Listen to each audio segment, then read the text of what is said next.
इधर बोला है कि सैलरी अर्न इन इंडिया, नहीं, salary earn and received in Paris, earn भी पेरिस में, रिसीव भी पेरिस में, मतलब फॉरेन इनकम हुआ। और फॉरेन इनकम किसको टैक्सेबल, एक को टैक्सेबल होता है, फॉरेन इनकम सिर्फ एक को टैक्सेबल, इधर आएगा नहीं। Topic clear. उसके बाद क्या है, income from agriculture in Nepal India में है क्या, इंडिया के बाहर गांधी जी चलते उधर नहीं, मतलब इंडिया के बाहर, जिधर गांधी जी चलते वो इंडिया और जहां नहीं चलते वो इंडिया के बाहर। फॉरेन इनकम, फॉरेन इनकम किसको टैक्सेबल है, ऑर्डिनरी को, फॉरेन इनकम सिर्फ ऑर्डिनरी को टैक्सेबल है। समझ में आ गया। आइयो Sheetal, income from business in UK, control from India, Karan, Siraj sir, याद करो एग्जाम्पल। भाई साहब करण यूके में गए, लेकिन उसको कंट्रोल कौन कर रहा है, सिराज सर कंट्रोल करे इंडिया में। तो ये कौन सा इनकम है, पार्टली फॉरेन इनकम। एक ऐसा बिजनेस जिसका कंट्रोलिंग पावर किधर है, इंडिया में, लेकिन बिजनेस कहां हो रहा है, इंडिया के बाहर, तो ऐसे इनकम को कहते हैं पार्टली फॉरेन इनकम। और पार्टली फॉरेन इनकम सिर्फ दो को टैक्सेबल होता है, ऑर्डिनरी और नॉन ऑर्डिनरी। एनआरआई को होगा क्या, समझ में आया। फिर क्या है भाई सर, झालो, हाँ टोटल, क्या बात है, चल फटाफट टोटल करेंगे, टोटल करेंगे, टोटल करेंगे, इसका टोटल लिया, इसका टोटल लिया, इसका, मतलब इस अगर इतना इनकम कमा रहा है तो इतने इनकम के ऊपर उसको टैक्स भरना है, ये इतना इनकम कमाएगा इतना टैक्स, ये इतना इनकम कमाएगा और इसको इसके ऊपर टैक्स भरना पड़ेगा, बाकी जो इनकम है उसके ऊपर उसको टैक्स भरने की जरूरत नहीं थी। समझ में आया टॉपिक क्या है, पक्का। चलिए बढ़ेंगे सेकेंड सम की तरफ, देखते। Miss Chili, a foreign national furnishes. When she is a foreign national, you have to change your accent and you have to solve the sum. Jeet, you are understanding, boy? She is a foreign national. Foreign national means NRI. कौन है ये? NRI. Yeah, NRI. Very good. And question में उसको NRI नहीं रखा, उसको ordinary भी बन जा, नॉन ऑर्डिनरी और NRI भी बन जा, तीनों स्टेटस पूछा गया है। देखो, find out the gross total income if she is ordinary, non ordinary, NRI. तीनों कॉलम बनाया, income same to same copy paste. अभी एक एक करके देखेंगे क्या है भाई। तो सबसे पहला है income from property in Rome received in, property किधर है, बट इनकम मिल कहां रहा है, कौन सा इनकम है, पार्टली इंडियन, फॉरेन। अरे समझो अच्छे से, ये एक किसी ने मेरे को डाउट रिसेंटली अभी यूट्यूब पे ही पूछा है, मैं एक्सप्लेन फिर से कर दूंगा, बट आप लोग जरा बोलो। आयो किधर जाएगा, बोलो। प्रॉपर्टी भाई साहब का रोम में है, लेकिन जो इनकम मिल रहा है उसको इंडिया में मिल रहा है, ऐसा कैसा, फॉरेन इनकम है, मैं बोलूंगा नहीं इंडियन इनकम है, बिकॉज यहां पे वर्ड आ गया रिसीव इन इंडिया। इनकम कहां मिल रहा है, इंडिया। सो लेकिन प्रॉपर्टी तो रोम में है ना, मेरा वेरी गुड, मेरा प्रॉपर्टी रोम में है, वहां पे कोई रहता है भाड़े पे, मैंने उसको बोला है भाड़ा मेरे को इधर ही चाहिए, भाड़ा मुझे 5,000 रुपया भाड़ा लूंगा, तू रहे उधर जाके, हर महीने मुझे 5,000 दे, गांधी जी पे दे, गांधी जी की शक्ल में ही चाहिए ना मुझे, रिसीव्ड इन सर। लेकिन वो तो रहता बाहर है ना, तो आपको प्रॉपर्टी तो बाहर हुआ ना, बाहर की वजह से आपको इनकम हो रहा है। किसने बोला बाहर की वजह से हो रहा है, प्रॉपर्टी बाहर है, मैंने भाड़े पे दिया है, लेकिन जो कमा रहा हूं मैं कहां बैठ के कमा रहा हूं, इंडिया में बैठ के कमा रहा हूं। समझ में आ रहा है। और वो नहीं समझ में आया तो जो भी चीज के आगे वर्ड आया रिसीव्ड इन इंडिया मतलब वो इंडियन इनकम है, रिसीव्ड इन इंडिया वर्ड आया मतलब वो इंडियन इनकम ही है, चाहे प्रॉपर्टी किधर भी होने दो, रिसीव्ड इन इंडिया मतलब क्या हुआ, इंडियन इनकम। क्लियर, पक्का। प्रॉपर्टी रोम में होता, रोम में पैसा मिलता तो फॉरेन इनकम, लेकिन वर्ड रिसीव्ड इन इंडिया दिया है मतलब इंडिया में बैठ के कमा रहा हूं, इंडियन इनकम गांधी जी कमा रहा हूं, डॉलर नहीं कमा रहा हूं। समझ में आ रहा है। इसलिए रिसीव्ड इन इंडिया मतलब ये इंडियन इनकम है और इंडियन इनकम तीनों को टैक्सेबल आएगा। समझाइए। हाँ सर प्रॉपर्टी रोम में है ना तो फॉरेन इनकम, फॉरेन पैसा कमाएगा, नहीं, received in India is your Indian income. Done. Next, dividend from shares from, dividend from shares from किधर भी मिलेगा, इंडियन इनकम था, अभी कंपनी किधर का है? इंडिया में मिल रहा है तो अभी बताया था रिसीव्ड इन इंडिया है तो इंडियन, रिसीव्ड अब्रॉड है तो। अब सिंपल भाषा ये प्रॉपर्टी वाला ही समझो, प्रॉपर्टी रोम में पैसा मिलेगा, अब्रॉड में तो फॉरेन इनकम, लेकिन इंडिया में मिलेगा तो इंडियन इनकम हुआ ना। तो वैसे ही कंट्री का जो ये dividend on shares foreign company का रिसीव अब्रॉड है तो foreign income, received in India है तो इंडियन इनकम। यहाँ पे दोनों ऐड कर सकता हूँ क्या मैं? यहाँ पे दोनों क्यों ऐड किया था समझ में आया? चाहे वो फॉरेन कंपनी में मिल रहे इंडियन, यहाँ पे इंडियन कंपनी है तो पैसा इंडियन ही है, यहाँ पे फॉरेन कंपनी मतलब फॉरेन पैसा है। अगर रिसीव्ड इन इंडिया है तो इंडियन और रिसीव्ड अब्रॉड है तो फॉरेन। तो ये जो रिसीव्ड अब्रॉड है 2000 ये फॉरेन इनकम है, एक को टैक्सेबल आएगा, और जो रिसीव्ड इन इंडिया है तीनों को टैक्सेबल है। देखो यहाँ पे received abroad received in India column बना है, वहां पे क्यों नहीं बनाया था समझ में आया? बैठा दिमाग में? पक्का? कोई कंफ्यूजन? फाइन। उसके बाद profit from business in Mumbai manage from, profit from business किधर है? लेकिन उसको मैनेज करने वाला कौन है? कौन सा इनकम? क्या बोलते भाई? बोल ना भाई, क्या बोलते डॉल? चुप हो गया, बोलो कौन सा income? Very good, it is Indian income. Sir ये तो कंट्रोल यूएस वाला कर रहा है, करने दो। बिजनेस किधर है? कमा किधर रहा हो?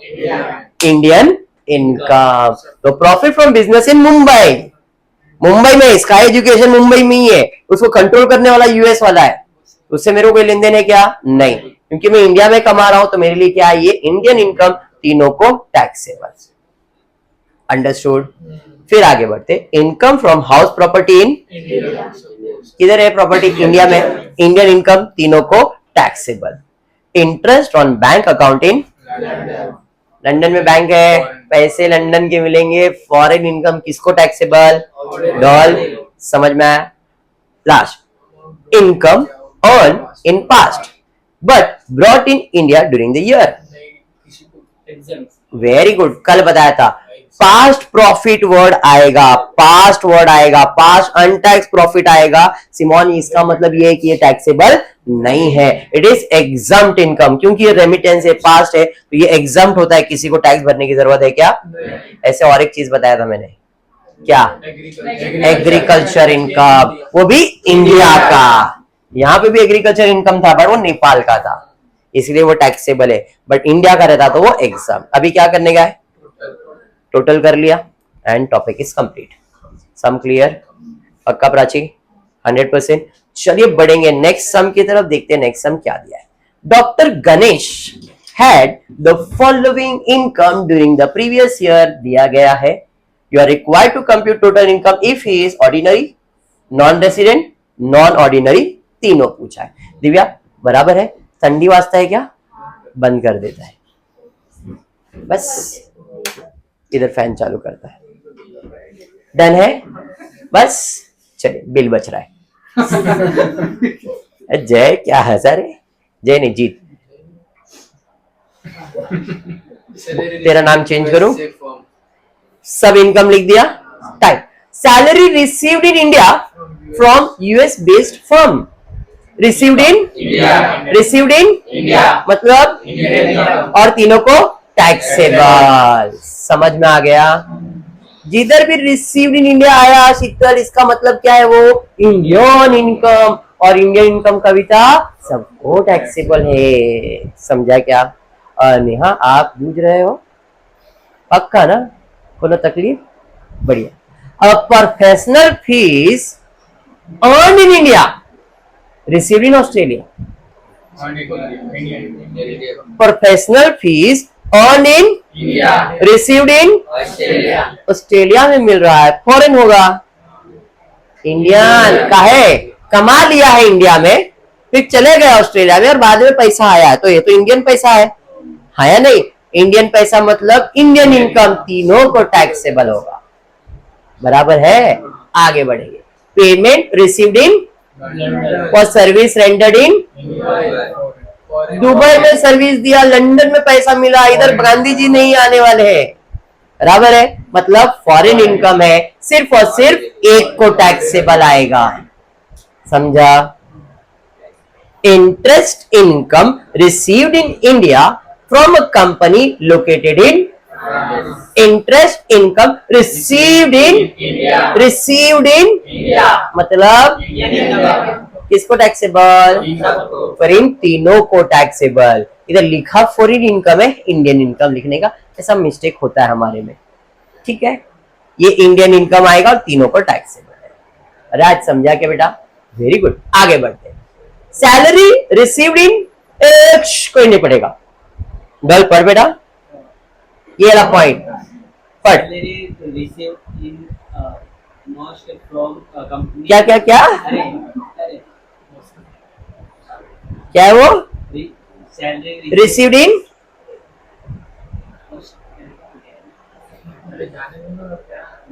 मस्कट। वेरी गुड, ये सारे वर्ड्स तेरे को इसलिए बोलने लगा रहा हूं कि तुम लोग अभी ग्रेजुएशन पे हो, तुम लोग को वर्ड्स के प्रोनाउंसिएशन आने चाहिए, मजाक के लिए नहीं बट प्रोनाउंसिएशन के लिए। ये करण क्या मजाक में लेता है? Muscat from a company based in India, salary received in Muscat from company based in, company Indian है, पैसा कहां मिल रहा है? इनकम जनरेट कहां हुआ? फॉरेन में हुआ, इंडिया में हुआ? बोलो उधर हुआ बट रिसीव इंडिया में होता है। किधर हुआ received in India? Indian company है, इंडियन कंपनी है, रिसीव्ड अब्रॉड हो रहा है। तो अभी इसके पहले आपने किया है dividend from Indian company received abroad, company किधर की है? मतलब इंडियन इनकम है, बाहर मिल रहा है तो अपने लिए इंडियन इनकम ही था, हाँ ना? तो तीनों को टैक्सेबल होगा कि नहीं? इट इज तीनों को टैक्सेबल। क्या कर दिया? इंडियन इनकम तीनों को टैक्सेबल। इसके बाद वाला भी चीज इन्होंने प्रिंट किया नहीं है, बता रहा हूं। Salary received in Muscat from the company based in India, मतलब ये क्या है? इंडियन इनकम है। और इंडियन, इसके पहले मैंने बताया dividend from Indian company received in India, received abroad. अगर बाहर भी मिल रहा है तो भी कंपनी तो इंडिया का है ना, तो कंपनी इंडिया का है, इसका मतलब इंडियन इनकम होगा। और इंडियन इनकम किसको टैक्सेबल होता है? सबको। तो इधर फिर से इंडियन इनकम लिखोगे, 4000 4000 4000 सबको डाल दो। इसके बाद वाला लिखा क्यों नहीं है? Amount brought into India out of past untaxed profit. Past untaxed profit exempt होता है, इसलिए इसके अंदर लिखा नहीं है। बात समझ में आ गया? हाँ, यस, टोटल कर लेंगे, इसमें टोटल में चेंजेस आ जाएगा। 4-4000 मेरे को लग रहा है गड़बड़ है। 18 और 22 ये हो गया 30 40 50 52 प्लस 4 56 हो जाएगा, ठीक है? चलो last sum for the day, फिर वाइंड अप करते हैं topic. From the following income of mister Rohit for the previous year 23-24 compute is gross total income for the assessment 24-25 if he is same. तीनों status पूछा गया, income दिया है, सब incomes लिख लिया। सबसे पहला है dividend received in McDonald limited, a US company in US. Company US का है, पैसा भी यूएस में मिल रहा है, मतलब फॉरेन इनकम है। और फॉरेन इनकम सिर्फ एक को टैक्सेबल है, समझा भी? Rent receive from house in Kolkata, किधर है? इंडिया में, मतलब इंडियन इनकम सबको टैक्सेबल। अरे बराबर। फिर income from agriculture in Sri Lanka, क्या इंडिया में है? फॉरेन इनकम सिर्फ एक को टैक्सेबल, बराबर। फिर income from business in Dhaka control from Mumbai, India के बाहर है ढाका, श्रीलंका के इधर है। हाँ, इंडिया के बाहर है बिजनेस, लेकिन उसको कंट्रोल सिरा सर कर रहे, करण बाहर चला गया है, मैं इंडिया में ही हूँ। Foreign income but partly foreign income, और पार्टली फॉरेन इनकम किसको टैक्सेबल है? दो को। तो ये पार्टली फॉरेन इनकम है, सिर्फ दो को टैक्सेबल आएगा। बात समझाइए। नेक्स्ट उसके बाद क्या है? Rent from office property in UK credited to the bank account in Switzerland, foreign income सिर्फ एक को टैक्सेबल। फिर income from profession in Nairobi received in Nairobi which was set up in India. Income from profession business Nairobi में है, business किधर है? पैसा मिल कहाँ रहा है, बट उसका सेटअप कहाँ पे, पैसा बाहर मिल रहा है। एग्जाम्पल है कि भाई मैंने करंट बोला, करंट तू चले जा बाहर सेटअप कर वहां पे, लेकिन कंट्रोल कौन करने वाला हूं, मैं करने वाला हूं। तो तू उधर कमा, पैसा भी तेरे को उधर ही मिलेगा, लेकिन उसका कंट्रोलिंग पावर कहीं ना कहीं इंडिया ही है। ये पार्टली फॉरेन इनकम में काउंट किया जाएगा, फॉरेन इनकम सिर्फ पार्टली में काउंट किया जाएगा, समझा? अरे हाँ। नेक्स्ट उसके बाद क्या है, past untaxed profit brought into India during the previous year, बोलो एग्जम्प्ट होता है, किसी को आएगा क्या? फिर royalties from Indian company, Indian income सबको टैक्सेबल, समझा? टोटल भेजने का काम खत्म। टॉपिक समझा क्या है? पक्का समझा है 100%। और एक लेक्चर लेके फिर ये टॉपिक वाइंड अप करूंगा, और उसके बाद एक्चुअल जो टैक्स चालू करने वाला वो लेक्चर भूल के भी स्किप मत करना। जो जो चीज पढ़ाऊंगा एग्जाम में वो सबका मैं एक पार्ट पढ़ाऊंगा, पहले first part, second part, third part, fourth, और एग्जाम में कोई भी पार्ट्स का कॉम्बिनेशन आएगा। टोटल 5 पार्ट्स है, इसमें से एग्जाम में कोई भी 2 पार्ट का कॉम्बिनेशन आने वाला है बोर्ड एग्जाम में आपके, ठीक है? वो टैक्स का लेक्चर भूल के भी स्किप मत करना, क्योंकि हर लेक्चर एक दूसरे से कनेक्टेड रहेगा। आप एक भी लेक्चर स्किप करते हो ना तो कुछ नया पॉइंट आएगा तो आप बोलोगे ये क्यों किया, इसलिए इसलिए कुछ भी हो जाए, कॉलेज लेट है, कॉलेज से ट्रेन आ रहा है, हम ट्रेन से जा रहे हैं, हमारा ट्रेन लेट है, खाना बाकी है, ऐसा कुछ भी है तो आप लेक्चर्स स्किप मत करो, लेक्चर्स में आओ, ठीक है? ग्लूकोज चढ़ रहा है तो लेके आओ, मैं इधर हैंगिंग लगा देता हूँ, लेकिन लेक्चर्स अटेंड करो, ठीक है? भूख लगा है तो करण की तरफ से स्पॉन्सर रहता है, करण हमारा बहुत है, सबको दे देता है, ठीक है? क्लियर? पक्का? चलिए बढ़ेंगे, आज के लिए इतना ही करते हो। वीडियो पसंद आए तो प्लीज वीडियो को लाइक कर देना, फ्रेंड ग्रुप में शेयर करना, चैनल को सब्सक्राइब करना। Thank you for watching the